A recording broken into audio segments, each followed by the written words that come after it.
All right, so we're back. So welcome back to the JFK Assassination Audit, and this is going to be video number 39, either 38 or 39. I'm not exactly sure. Hold on one second. Let me take a look here just to verify. Hold on. All right, so it's going to be video number 38. I've taken a week off from doing videos to kind of get my shit together here because I started going down this timeline and then I realized I'm missing a lot of documents and a lot of organization. So I spent about a week. I'm still working on it, going through every single witness. This is probably 1,000 witnesses I'm going through. And I'm Googling for videos of them speaking or their testimony, going through all their statements.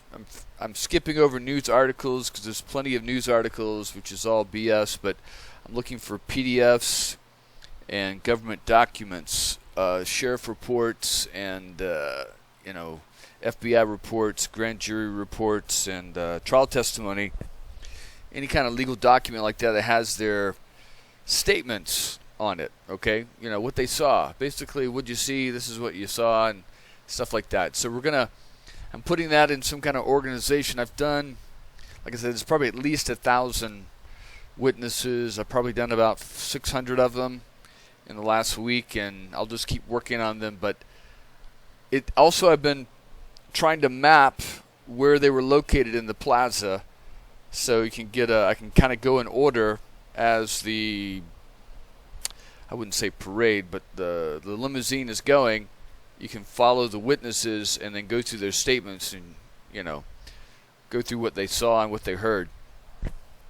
And there are lots and lots and lots and lots of statements, but I'll just say right off the bat, one thing I've noticed as I'm skimming through some of these statements, it's like, I don't know what the hell the Warren Commission was reading, because the vast, vast, vast majority, I'd say right now it's about 80-90%, are all saying that the shots they heard are coming from the grassy knoll. Not the school book depository, but the grassy knoll. Now again, the way that plaza is set up, it could be echoes bouncing off the concrete, the building, stuff like that. But you've got a vast majority of people hearing the shots and seeing smoke coming from the grassy knoll. The vast majority of people are running in that direction, okay? And then I've gone over witness statements as I've looked back at the Texas School Book Depository, and they're seeing multiple people there, completely different descriptions than Oswald, but yet his description is put out within 12 minutes of the assassination, which doesn't make any sense. If you're looking for people, you're going to be looking for a, overweight 30-year-old, 30-plus, 35-year-old African-American or Hispanic man with a balding on no hair. You're going to be also looking for another man in a business suit and about in his 30s. So there's all these vast descriptions of different people that people are seeing, but none of those other descriptions are put out within 12 minutes. Only the description of Oswald.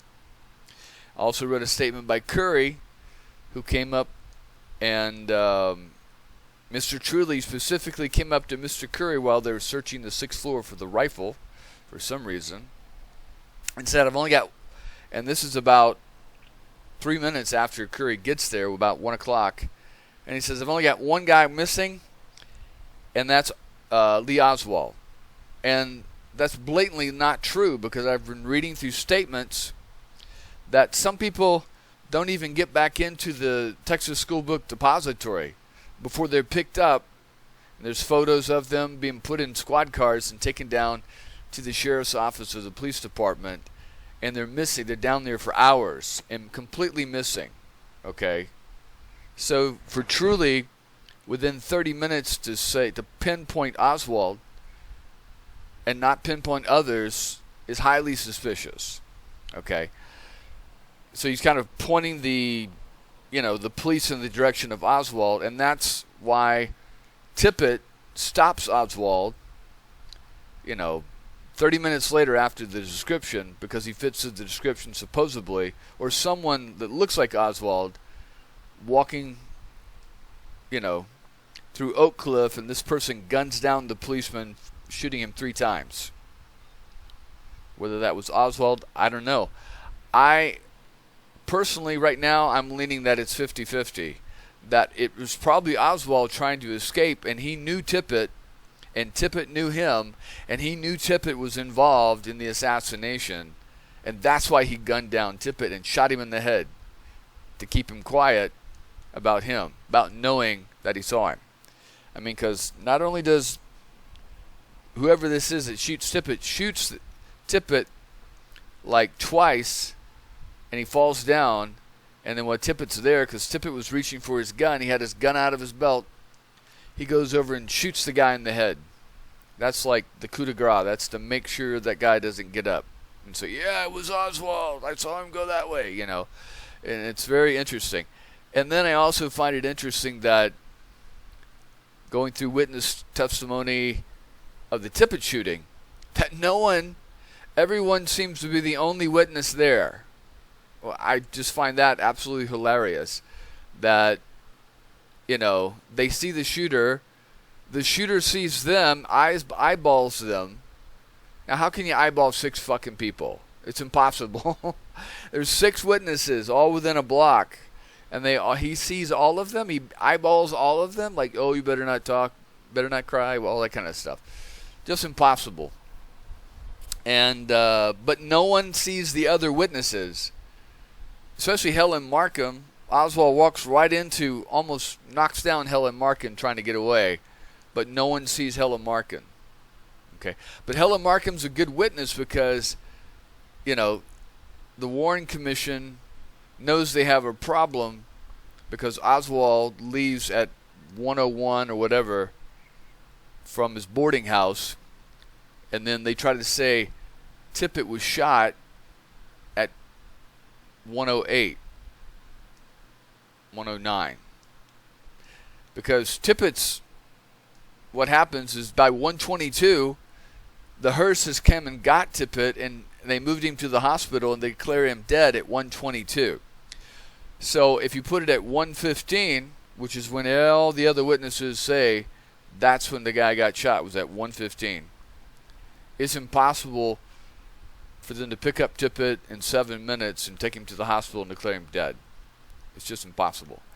And it's impossible for Oswald to get from his rooming house to Jefferson or Patton and 10th over a mile away in 8 to 9 minutes, unless he was running, And also it's interesting that Oswald was walking toward Ruby's house, which is almost the same thing he did downtown.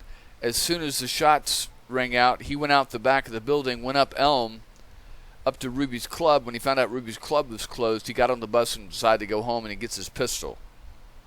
Okay, and then whoever this is going from his rooming house to Ruby's apartment. He's just blocks away, and is confronted by Tippett and then shoots him. That's why I'm kind of 50-50, because it seems like Oswald's doing the same thing. He's trying to find out after the assassination what happened. I thought we warned the Secret Service and the FBI, and and then I come out from my lunch and find out the president's been shot, and I thought we tried to prevent that. That's why he went to Ruby, who's playing this fake Democratic JFK fan, to Oswald, supposedly. Finds out Oswald's or Ruby's club is closed, so then he decides, okay, I'm going to go home and get my gun. And that's another thing. It's just one thing after another.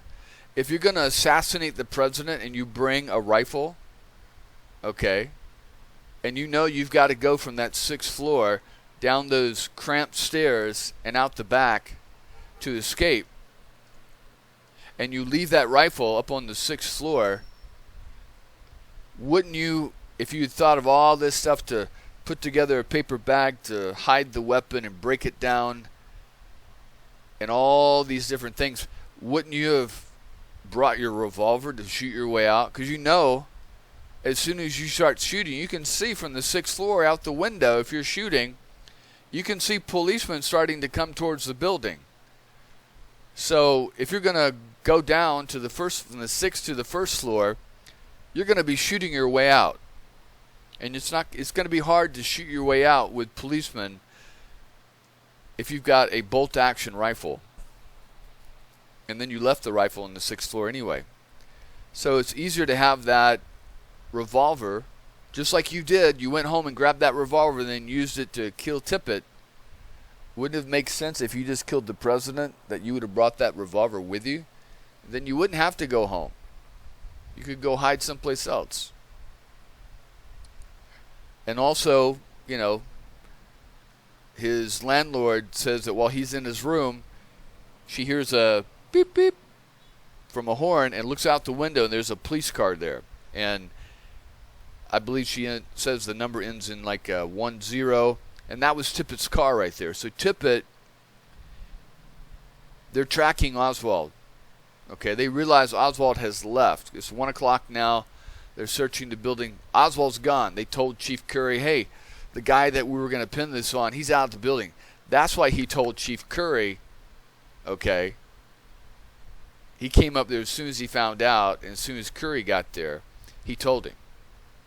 I mean, Truly did. Because Oswald got out. Okay? Last time Truly saw Oswald, he was in the second floor lunchroom. And they gave him a pass. They were hoping that Oswald would try to run, and then they could shoot him there. But there's conflicting stories there. Oswald said he went right out the front door. Okay? Again, if you're the assassin, why would you go right out the front door where all the police are converging right there? No, you're going to go out the back door. Just like Frazier, his coworker, said, he saw Oswald come out the back loading ramp onto Houston, come up Houston to Elm, and went up Elm. And he thought he was going to lunch. But Frazier didn't tell anybody that for like 50 years. And finally he says that in an interview. You think that'd be something important to tell the police, especially when they're trying to frame you for being an accessory? No. It wasn't me. I saw Oswald come out the back of the school book depository up Houston and went up Elm. You know, but he just thought Oswald was going to go get lunch. And then Frazier went and ate his lunch while they're searching the building. Yeah, in the building. Which doesn't make any fucking sense. But anyway, I'm ranting here. But, so we left off on Des Moines Shield. Oh, wait a minute. Let me finish. So what I was going to do is I'm still working on these other 500 witnesses or so. And it's not just Dealey Plaza, it's everybody. Garrison's investigation, the House Select Committee investigation, all these different witnesses. And there's just tons of video and photos and statements and stuff like that. And I'm scouring Google for all these statements. A lot of it's repeat, but I'm trying to find as much and put it all together and read it all. Once you have it, all that information, and put it together and start reading it, all makes a lot of sense. Okay? You can figure out where people were, what they saw, if they're lying by saying one thing one day and something else the other day, and then you got to figure out why are they lying. It's real simple. It makes it a lot easier. So that's what we're doing, and we're going over those statements. And once I get that together, it's probably going to take me another week or so to get all those statements on my Google Doc. But until then, we're going to be going over Des Moines Shield's video, or his audio recording, what his statements are. We're also going to go over this guy, Chuck Fulton, I was telling you about. I got a lot of information on him, this complete liar. So we're going to go over Des Moines Shield and Chuck Fulton in our videos until I get caught up, and then we can go back, start over the timeline, and go in order, and you're going to see it's really, really clear what happened. Okay? And it's really clear that what happened with the Warren Commission, they weren't trying to find the truth. They were trying to narrow it to Oswald and nothing else because, like Johnson told Earl Warren, the Chief Justice of the United States, he was trying to prevent World War III because if it came back that Oswald was, associated with the communists and with Cuba and Russia, and he killed the president, then it could lead to an all-out. The public would insist on revenge, and that would lead to an all-out nuclear war, which is what supposedly Johnson didn't want. But apparently he wasn't too worried because he sat on the tarmac saying the Russians are coming, but he sat there for an hour waiting for a judge to come and swear him in as president, but he didn't need to swear him in as president. But anyway, so when we left off with de Mohrenschildt was telling us about when he got back from Haiti, about 4 years after the assassination, they went into their storage. They had stored all their household goods. And they found these albums of Russian English, words and stuff. They had given Marina, Oswald's wife. And she was going to use it to learn English because Oswald would refuse to teach her English because he's trying to control her. And, and the de Mohrenschildt felt sorry for her, so they gave her these records and all that. And what happened is the de Mohrenschildts left. Oswald left at the end of April, beginning of May to go to New Orleans. The de Mohrenschildts left, put all their stuff in storage in June. They go to Haiti, and they were in Haiti for 4 years. They come back in 1967. They're going through all their stuff. Actually, they're just kind of pulling stuff that they need, and they're going to leave the majority, and they're still looking for a house or an apartment. They're just going through, picking through their storage, and they find these albums, and inside the album is a photo, one of these photos, or maybe it's a fourth photo. I don't know. I've tried to find the photo. I'm still looking. I can't find it with the writing on the back. But on the back, he says that it says for George Hunt, from Lee Oswald. And then it says Hunter written in a different handwriting, probably Marina's, Hunter a fascist, ha ha ha. Okay. So apparently Marina found one of the photos that Oswald was going to give to George and wrote a little comment in Russian, ha ha ha, Hunter a fascist. And because this is what Oswald's trying to present himself, this is his legend, okay? So, like I said, I'm still 50-50 on whether Oswald was just a crazy communist, wannabe, utopia-seeking nut job, or if he was a government agent, or maybe he was working with some right-wing groups like Bannister's group, which was an official U.S. government, and they were trying to flesh out communist or left-leaning people in Dallas and New Orleans and stuff like that. And maybe this is part of his legend to, hey, here's the Socialist Worker paper, here's my rifle, I'm all dressed in black. It's sort of like the pre-Antifa, He's sort of pre-Antifa in the 1960s. And there's been a lot of controversy about these photos, and I'll go over this later, that, it's the same, they say it's the same face, same head on different poses of the body, and it's like cut from the chin up. It's been pasted on, supposedly. But if you look, you can see, just with these photos, hold on one second, let me blow them up a little bit. I'm not going to go into too much detail. But if you look, you can pretty easily see. You see his ears? It's the same ears, but look at the shadow on the ears, okay? So it's different shadows on the ears. See here, the ears are straight up. Here you can see the ear pretty well sticking out. This one, the ear's not sticking out. Now this is the paste on guy's ears, or I don't know. And then, but you know, look at that face. It does look kind of odd. Doesn't the face look odd there from like the eyebrows down to just below the lip? This could be someone else, right? It could be someone else. They superimpose the photo, or Oswald's photo on there. Now these pictures were found after the assassination. Okay, and this is part of that 1 o'clock truly running to Chief Curry, or maybe it was Fritz. I think, yeah, it might have been Fritz. And says, hey, one of my employees is missing. His name is Lee Oswald, and here's his address, but it's in Irving. He'd given the address in Irving. Okay, so they immediately decide they're going to send some cops over there.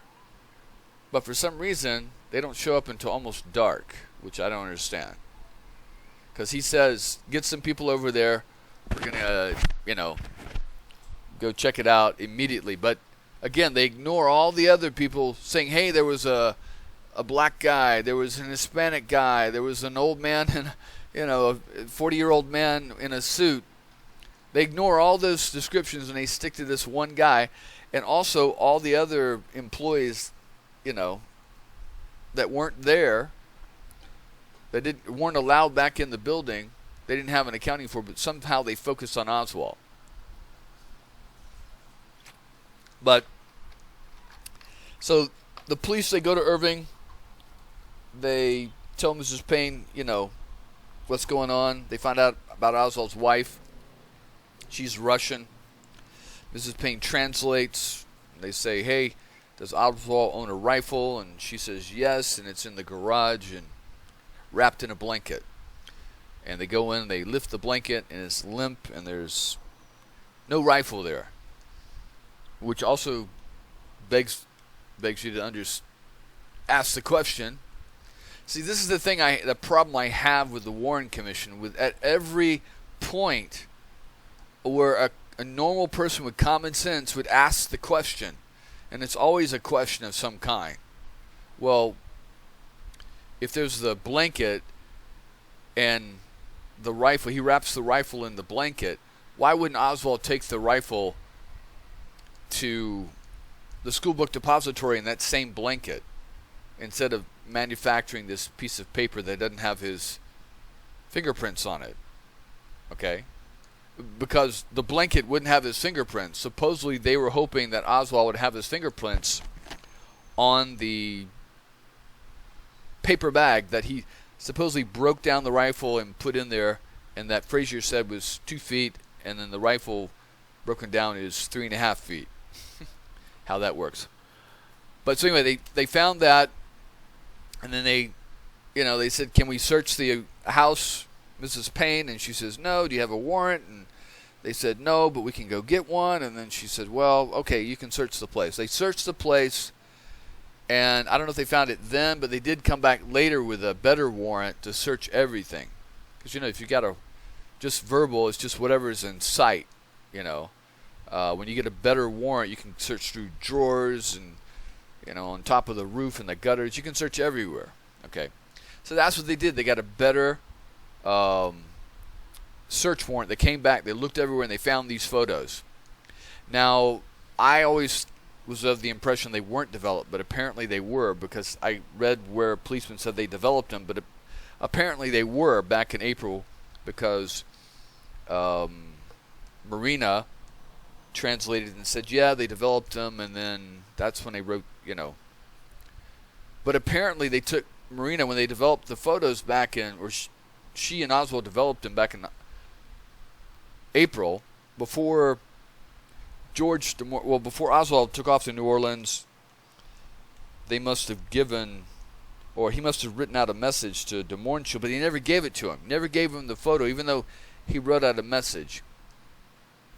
So maybe Oswald took off first, gave the photo to Marina, and said, hey, give this to George before you leave, when you see him next. And then, I'm not really sure how this logistically could have worked out. And then Marina put the photo in with the albums, okay, and gave them back to the De Mornschills, but they never got the albums back. They never remember getting the albums back. So how did the albums get in their possessions that they had? Because Marina left in May, the De Mornschills left in June, but they didn't put all their possessions in that storage locker till the end of June, long after Marina had left. So maybe she gave it to the people because the Mornschills really, they gave all their storage items to a certain couple who kept it like in their garage, and then like July or so they put it into the storage. So maybe Marina gave it to them and they put it in the storage. I don't know. But I do find it interesting that they weren't aware of that photo until much later. But somehow, so they weren't aware of the photo and the message on the back until like 1967.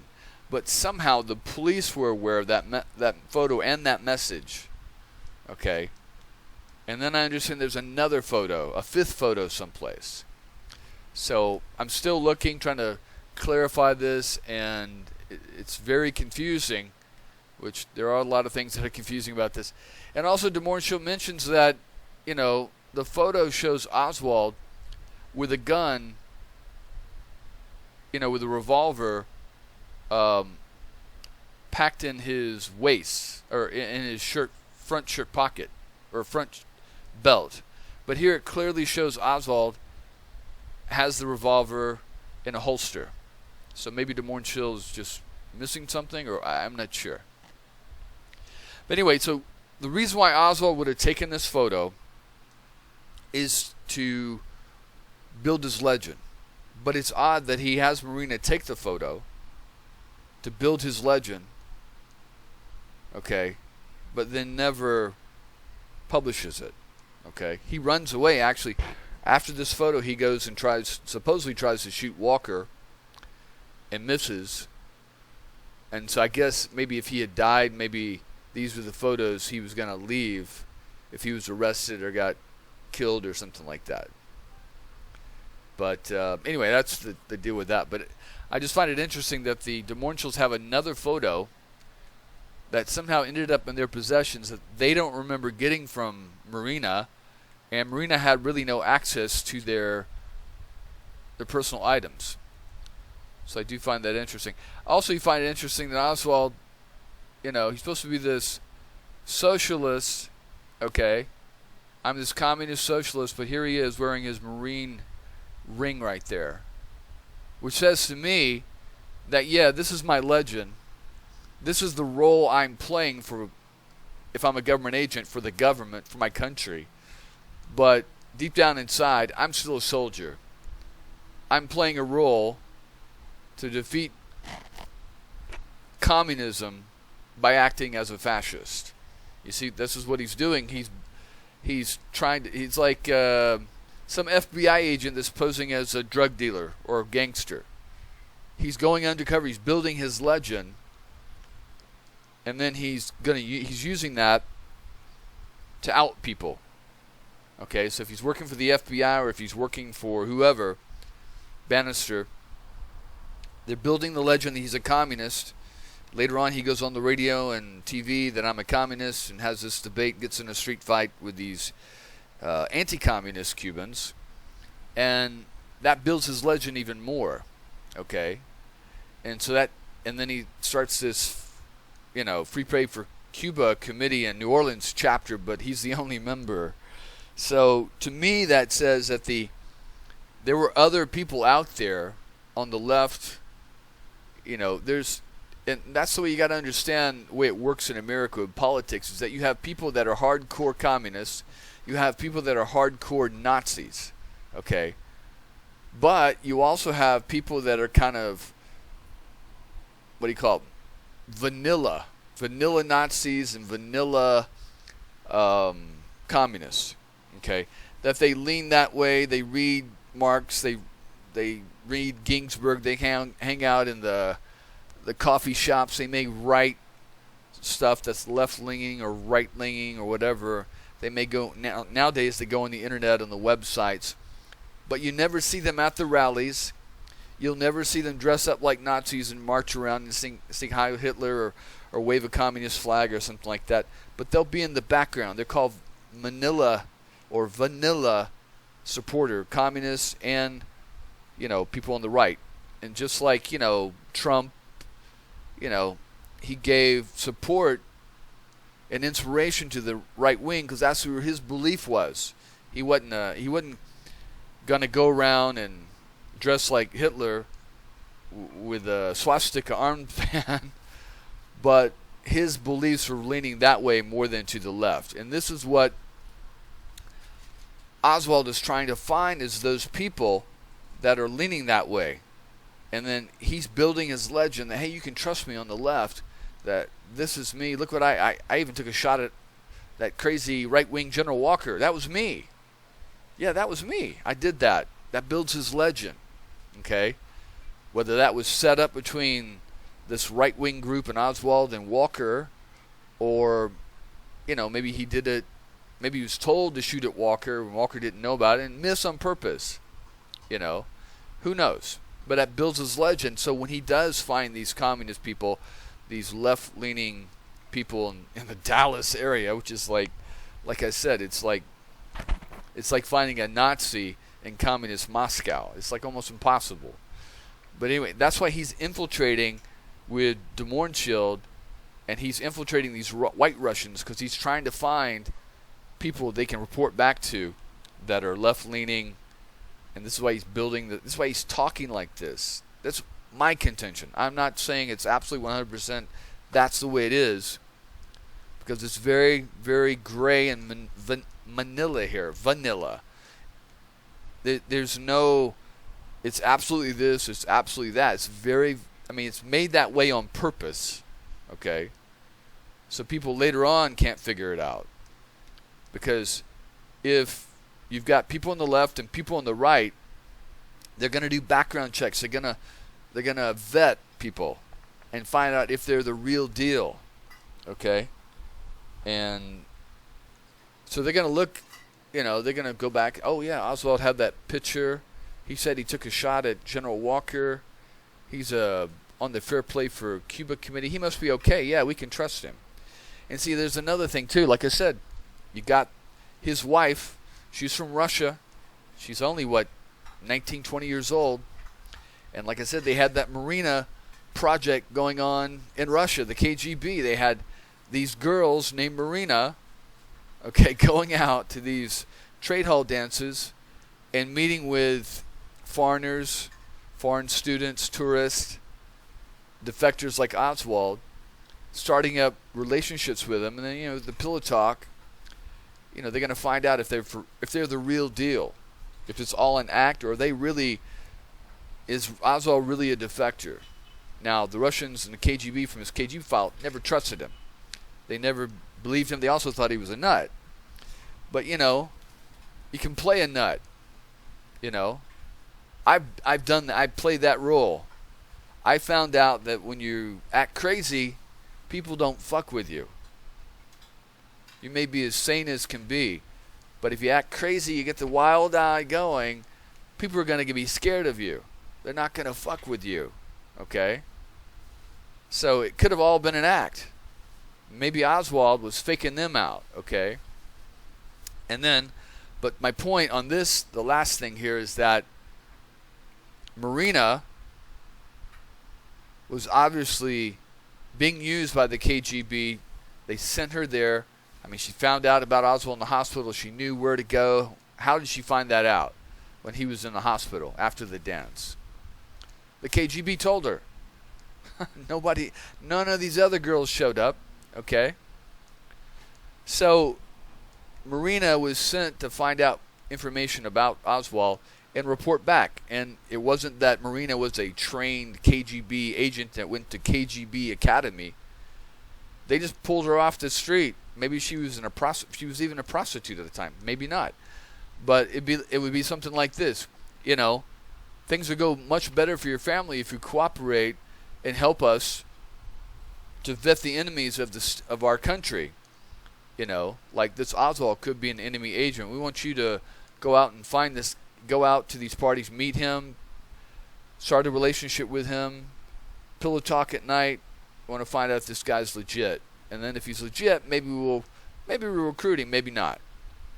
But he came here, he slapped his passport down, said he was defecting, and said that he was going to give up all his secrets, and we don't know what to think of this guy. Maybe he's a dangle that the U.S. intelligence sent over to give us all this fake, disinformation that we'll take, and then we'll be completely down a dead-end track.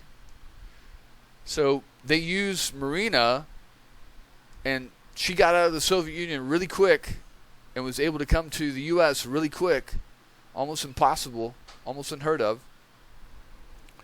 But Marina goes back with Oswald. I'm sure they taught her how to write and code. I'm sure they taught her, here's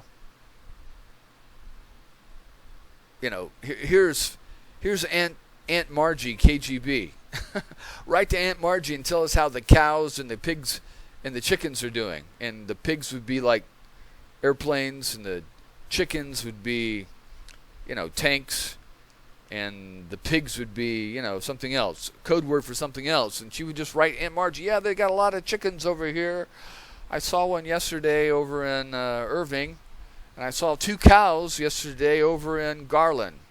And so now she's given, there's military bases all around Dallas, so she's an observer.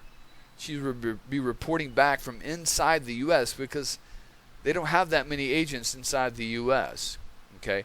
And like I said, even today, there's nobody, no student, no tourist, no trade minister, no ambassador, no employee at the embassy of Russia or China that's not working for their intelligence services. It's just not impossible. Because they're not going to let someone go from their country and waste an opportunity. So it's going to be, again, it's going to be something like this. Things will go better for your family if you cooperate and report back what you see, what you observe. And, if you don't cooperate, then things can get pretty rough in your family. They may find out that they're not able to find the food or medical treatment that they're wanting, that your brother may not get into the university that he's wanting to get. But if you do cooperate, then wow, it's amazing. All these doors will open. Your dad will get that promotion at the job. Your mom and your dad will all of a sudden qualify and get a car or a better apartment, or, the ability to shop at the better food grocery stores and get better food. Isn't that amazing how those things happen? There'll be a lot of pressure for her to cooperate, especially from her family. Look, if you go over, marry this guy, go to the U.S., just cooperate, tell them what they want, just tell them anything, enjoy it, and you'll help us here get better food, better promotion, more money, things like that. And that's the way those things work. She wasn't a trained KGB agent. So if they're sending Marina to fake, we sent Oswald to fake them out, they're sending Marina back with Oswald to fake us out. Okay, oh, I'm just this poor, abused Russian wife that's lost in America. Okay. And maybe Oswald was told to watch out for her, his own wife. Don't you? They set Oswald down in his debriefing when he gets back from Russia. Mr. Oswald, don't you think that if we fake them out with you, don't you think the Russians would try to fake us out with your wife? You don't think she's under pressure to report back what she sees and what she observes? So we want you to continue your role that we trained you and sent you to Russia to be this left-leaning. I mean, come on, people. How many communists, join the fucking U.S. Marines? Unless they're trying to infiltrate them, but then they're going to be very, they're going to build their legend as being very right-wing. They're not going to be openly displaying their communists and reading Marx at the Marine boot camp or the Marine base. And then when Oswald gets caught getting this literature and gets reprimanded by his commanding officer, all of a sudden all the charges are dismissed, or the disciplinary things are sent away while he's at his unit. And there's a reason for that, because his commander was told by his commander that Oswald is training for a special mission, and they can't really tell you what it is, but just leave him alone. He's getting this, literature so he can read up, build up his legend. And it also, he's reading this stuff out loud, talking about it out loud in front of all his Marine buddies. Why would he do that? So when they check on Oswald, the KGB checks on Oswald, okay, and they're going to go find his Marine buddies. They're going to send like some news reporter, or they're going to send some other left-leaning American to go talk to his Marine buddies. Oh yeah, Oswald was always talking about Marx and all this communist stuff and always trying to speak Russian. We even gave him a nickname, Oswaldovich. It builds his legend even more. Okay? So like I said, I'm kind of 50-50 on this. I'm more like 55% that Oswald was a government agent building his legend, and then about 45% that Oswald was just fucking crazy and dissatisfied with life in the U.S. and thought it would be better in the Soviet Union for some reason. But I don't know about that, because, if Oswald, again, if you're pro-communist and you're, fighting for the rights of the people and all this kind of stuff, and you're anti-imperialist, which is what most communists are, why would you go join the Marines? Why would you wear, you're building your legend here by showing your communist newspaper and your rifle. You're a hunter of fascists, but why would you wear your Marine Corps ring in that photo?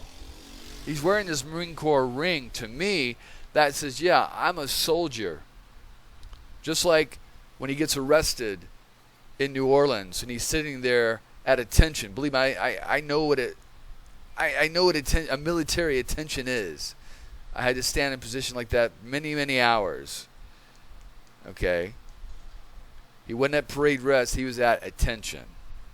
They had his attention. And what he was saying in New Orleans and what he's saying in this photo is that I'm a soldier. This is my contention, okay? I'm leaning about 60% on this. Maybe even 70%, that if Oswald was a soldier, this is where he's displaying it. Yeah, I'm playing this role. I'm an actor. Okay? Just like I talked about Tom Cruise. You saw Tom Cruise. He plays all these different roles. He plays Maverick. He plays in Mission Impossible. He plays the different characters. It's the same person, just a different role. Okay? Just like any other actor. You go through and look through the biography, the filmography of an actor, and you're going to see, 100 movie films there. And there's different characters that he plays, has a different name for each one. And they have different ways they dress and talk, and their hair is different, and the way they speak and their background is different. One's a mechanic, one's a pilot, one's a car dealer. All these different roles that, an actor would play is no different than with an agent. Okay, and this is what Oswald is, I believe. That's my contention, is that Oswald is playing a role. Okay? And this role right here, maybe he got his wife to come out and take these pictures. Maybe he's playing this role for his wife. So she writes back on her next letter to Aunt Jenny, KGB, and says, hey, the chickens were roosting and they were planting a lot of eggs, which is code word for my husband got me to take pictures of him with a rifle in Communist magazine, so maybe he really is a communist. Because she doesn't know. She's just writing back, okay, what she finds. And then KGB at Control is putting together all this information. They've talked to the Marine Marines, with their news agents and all these different people, and they're people that they have turned in the CIA and the FBI, and they're reporting back. And maybe this Oswald is legit. Okay. But I don't think it was, because they didn't buy it in KGB land in Russia, and they didn't buy him here. And again, they did research on Oswald to find out, did he kill Kennedy? They did reenactments. And where do they get all their information from? They had agents of their own inside the FBI and the CIA, and even in right-wing groups. Because if we can fake them out, you guarantee they can fake us out. Okay? It's not a one-way street here. So this is what Oswald's doing. He's trying to fake out, because this is his job, his role. He's a soldier. He's trying to fake out these left-wing groups in the U.S. and the KGB, because that's what he's been told to do. Okay? That is what he's been told to do. Again, here's 2 clues. He's wearing his Marine ring to signify, hey, I'm a soldier. And then look at this shirt, buttoned all the way to the top, just like a Marine uniform would be. If you're some, utopian-seeking left-wing guy, you're not going to be button your shirt all the way up like that. It's just not going to happen. He's playing a role. His wife even laughed, okay, when he comes out dressed in all black and has the rifle. She was laughing. Like, what are you doing? This is stupid. You look like a moron. He's sending a message, and he's playing his role. He was told to do this. Is my contention that we're going to fake out your wife, and she's going to report back. Okay, because why does he didn't publish the photos anywhere. He has his wife take the photos, and then they develop some, and they just sit there, and he gives one to Des Moines Shield. What's the purpose of all that? Why take the photos if you're not going to publish them someplace? And that's a pretty damn good-looking camera, too.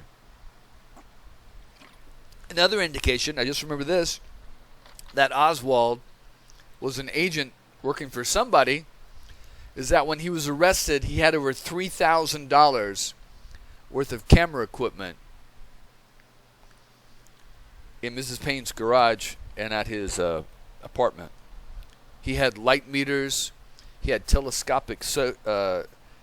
And if you think about that, he's making $1.25 an hour. And even if he bought some of that in Russia, $3,000 divided by $1.25 is about 2,400 hours. If you're working 40 hours a week, that's over a year of his salary.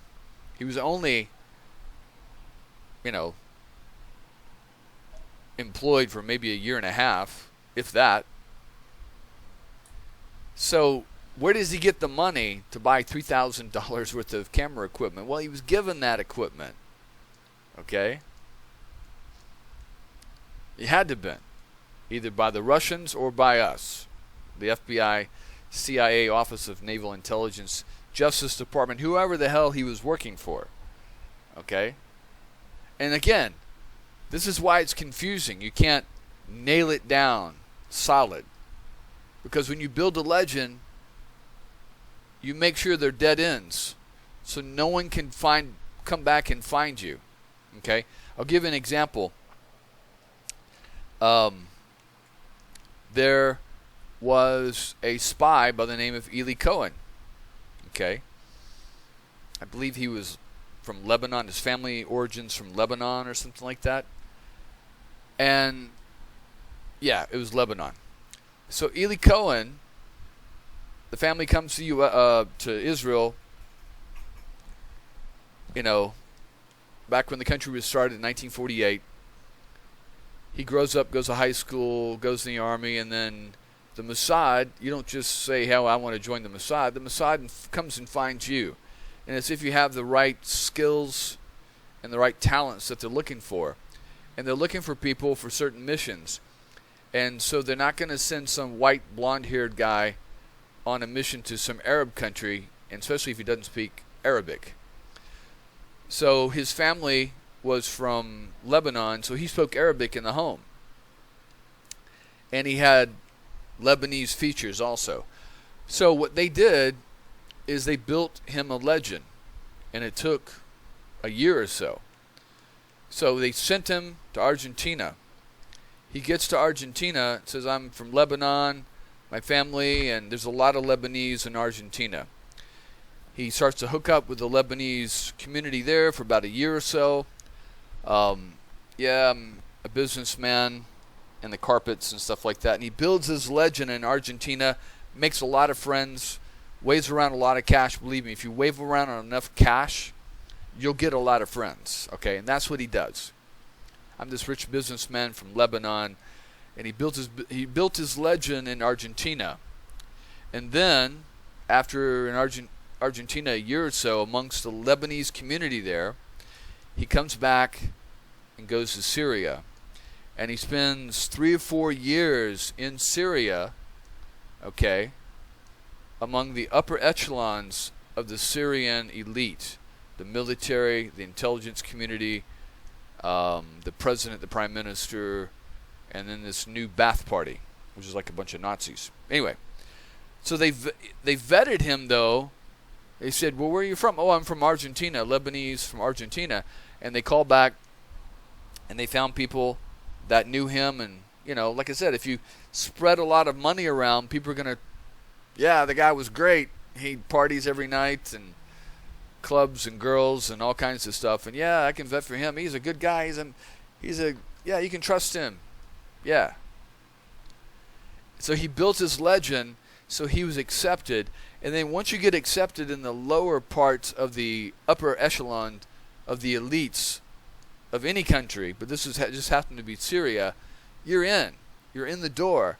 And then that guy is going to build, introduce you to this person and that person. You're going to work your way up.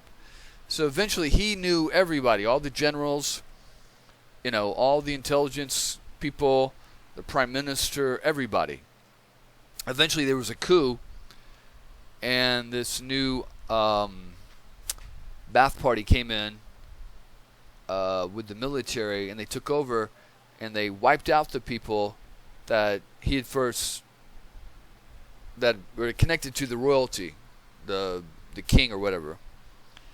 And so that basically buried his legend. So, but because he had made friends with all these different people, he wasn't arrested.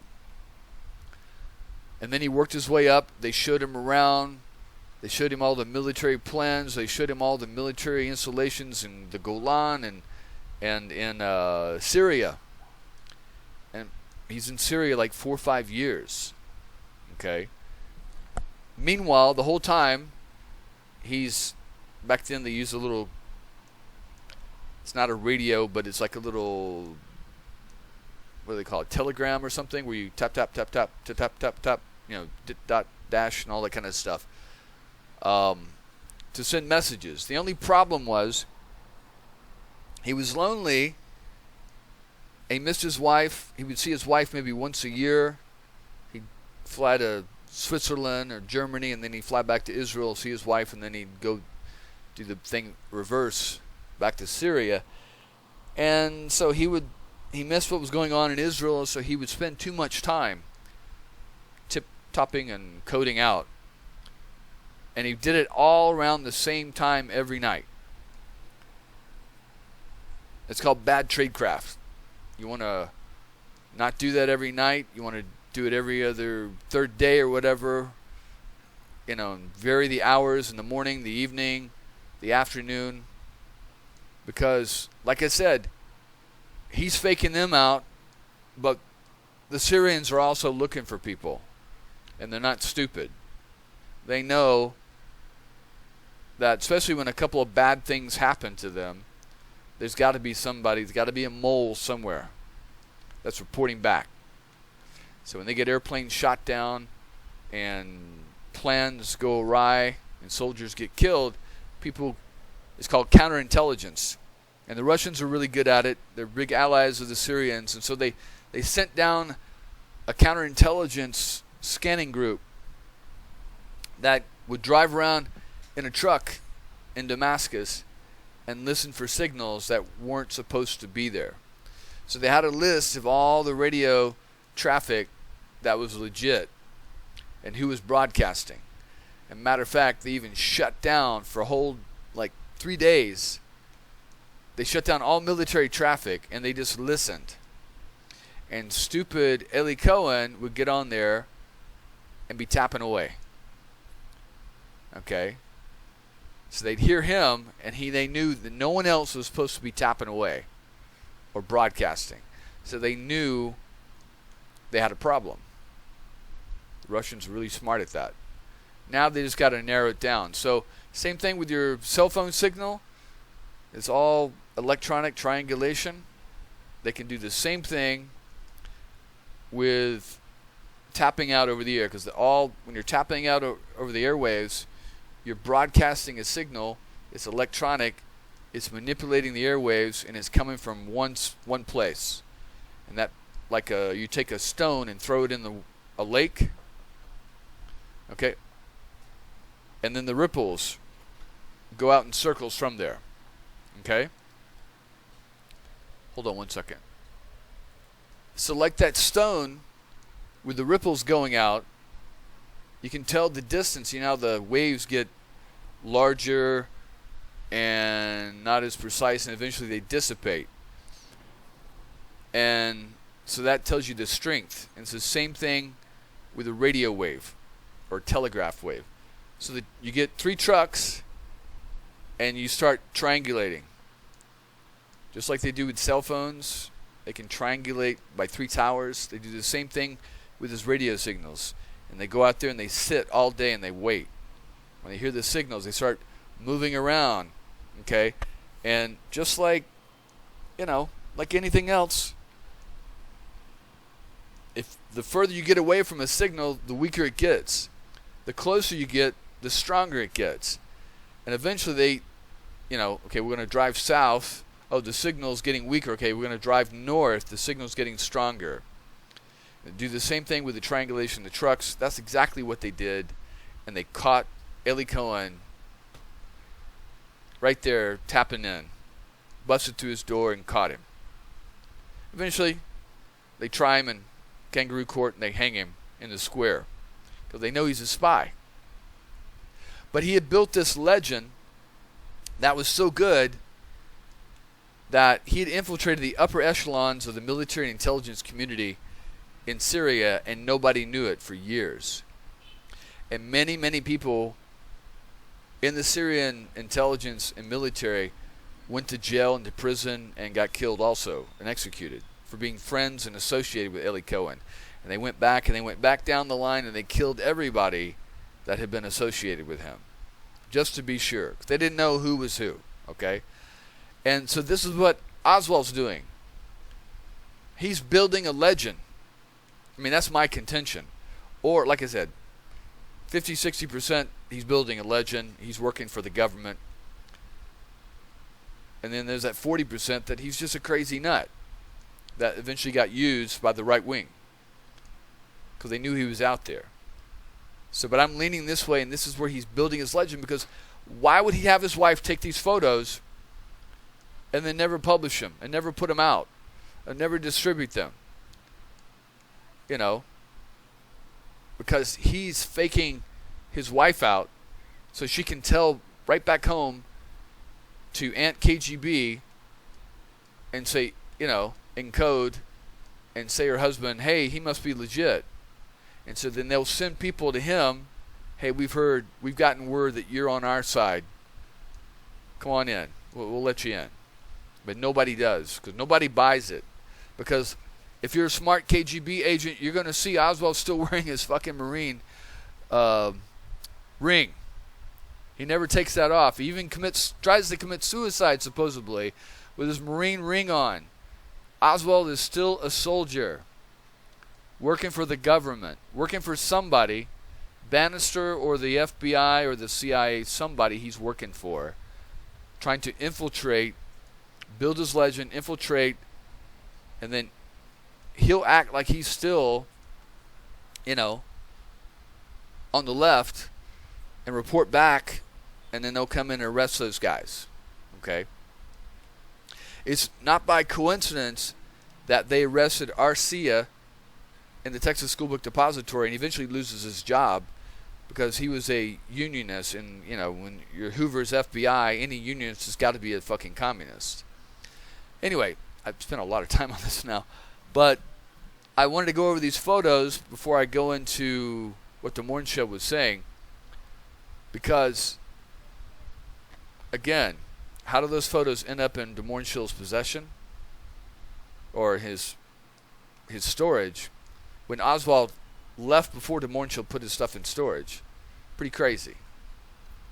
But then, as I'm looking at the photos, I realized this is exactly what Oswald's doing. He's building his legend. I'm a communist. I'm on the left. I may have left Russia, but I'm still working with you guys. Okay? This is what he's saying. Alright, so that's what's going on. And I've gone way too long in this, but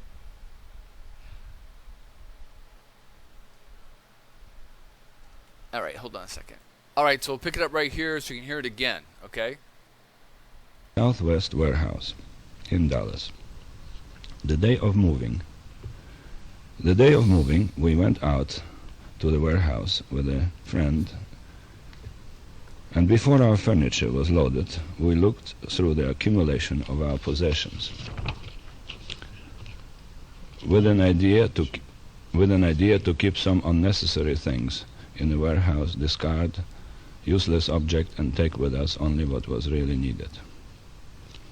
I was talking to my driver while my wife Jeanne was finishing the selection. I did not have the slightest idea of what was to happen. Suddenly, my wife rushed out of the warehouse, shooting excitedly. Look, look! Shouting excitedly. Look, look what I found. Shooting exciting. I ran back to the pile of spread-out belongings and saw a slightly familiar box. What is it? I asked my wife. Don't you remember? These are the records I gave to Marina Oswald in 1963. 4 years ago, she cried out. Yes, how come they are here? I asked. That were the records Yeah. that Jeanne used herself 20 years before in learning English from Russian. That's Right? right. That's That right. she never touched, Marina. Yeah. Too lazy for that. Yeah. Okay, let's not jump to conclude. You are not sure, Jeanne, that she did it. She made that. It Not in wasn't our too presence. obvious. Okay, let's be correct. Yes. I haven't the slightest idea. Probably Lee knew that some of our things were at our mutual friends before being stored in the warehouse. We guessed. In other words, we don't know how those records got to in our warehouse. Either Marina or Lee put them there. Or maybe Lee knew where we had stored most of our things. Again, you got to ask yourself, why would Lee put them in the records knowing that Marina had made a little hunter of fascists, ha ha ha, comment making fun of Lee? So it had to have been Marina that did it. But how would Marina find these people? Maybe she put the note inside the album so Oswald wouldn't see, and then Oswald returned the albums to the friends, and then they put it with the stories. That's probably what happened there. I said, at this warehouse, I said. My wife began taking the records out, and suddenly, out of one envelope containing records, stared a picture of Lee Harvey Oswald. The same picture, which got such a wide publicity and was printed on the cover of Life magazine. Some writers, by the way, suggested that it was a fake. Now we have a proof it wasn't. It's genuine. We stood frozen, still, and kept looking at Lee standing there on the picture. Yeah, it was a message from beyond the grave. What did Lee mean by leaving us a picture of himself standing erect, fully armed? We asked ourselves. Then my wife shouted, "Look, There is an inscription here, to my dear friend George from Lee. I looked at the inscription, marked April 1963. I looked at the inscription, deeply moved, and without thinking turned the picture around. And here, written in pencil, weakly but clearly legible, was another inscription, seemingly in Marina's handwriting, in Russian. Translated, this means, "This is the hunter of fascists. Ha, ha, ha." Yeah, there you go. We cannot describe the impression we received from this picture and the two inscriptions. We were shocked. So, that's probably what happened. Oswald had her take the pictures to build his legend. Here he's giving it to de Mohrenschildt to fake out de Mohrenschildt also to build his legend. Okay? And then remember, he takes these photos before there's a shot at General Walker. Okay? Because they don't know about the rifle and all that kind of stuff until later. So, that's what happened is Oswald was going to give him the photo, but then somehow Marina got a hold of the photo, wrote the sarcastic message on the back, and then put it inside the album to give to the de Mohrenschildts. And then maybe Oswald gave the albums, returning, because he didn't want Marina learning Russian, gave it to these friends of the de Mohrenschildts, and they put it with their items in storage. It was a message from the grave that we did not dare to visit. It is okay, George, take your time. Did you want to say anything at this point, Jan? You motioned earlier, no? It's okay. It's still okay? It's okay. Yeah. And Marina's message on this picture was a chilling scorn for this man.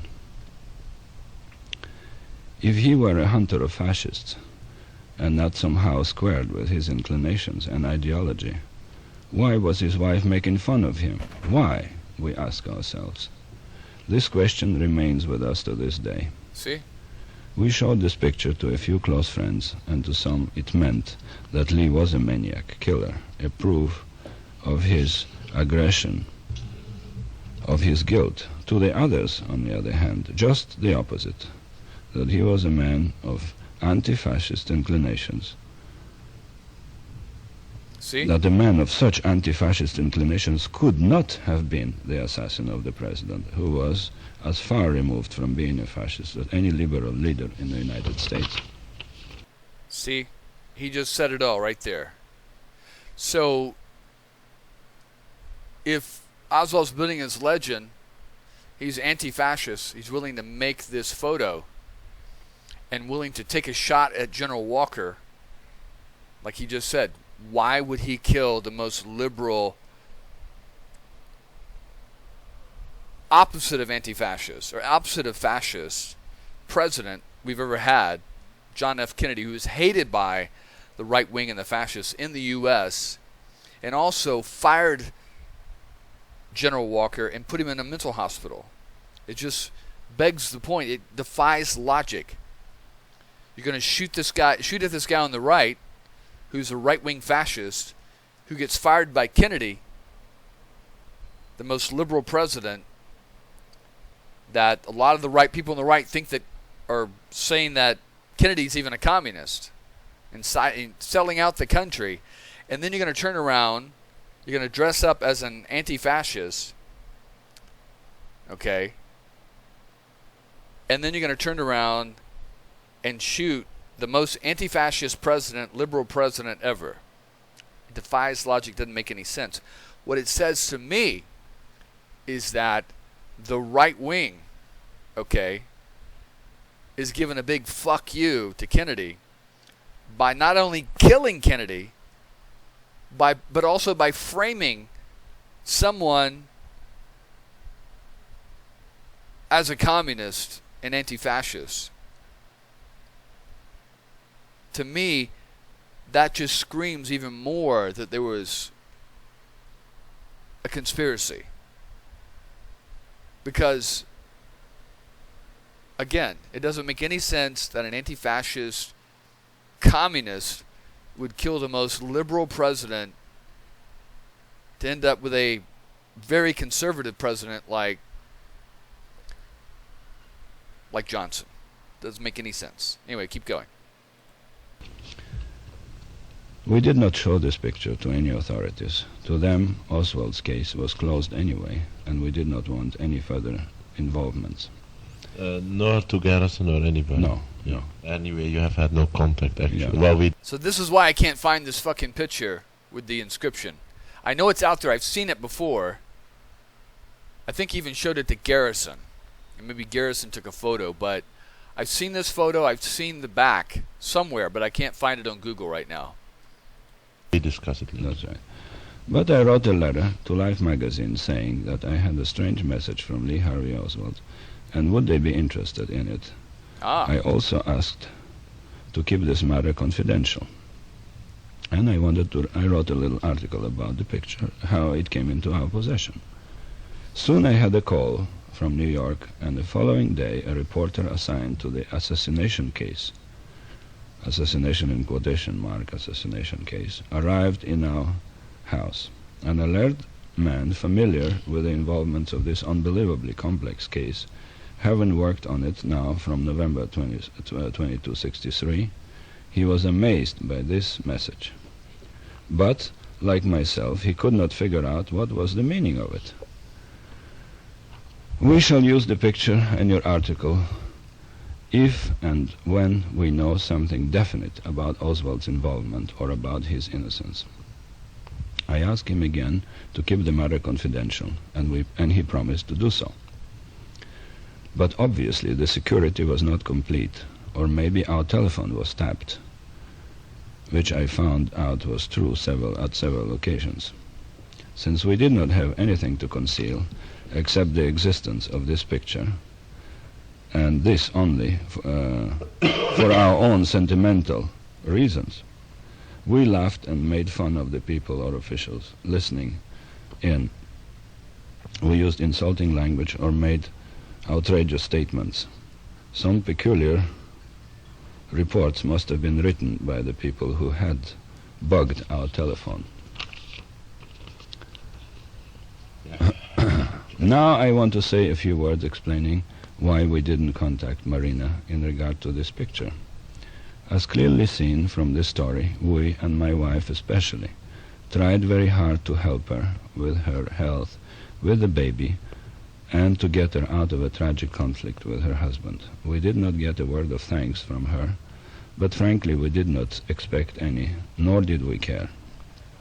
We helped her when she was poor and desperate. That was enough for us. After Lee's death, she proved herself to be quite an operator. She even made believe she was religious to get simple, God-fearing American people to send their contributions. And everybody knows, the total of those contributions or donations was quite substantial and tax-free. By the way, we heard from the reporters that if some donations arrived with a Bible, she threw the Bible furiously on the floor and grabbed the money.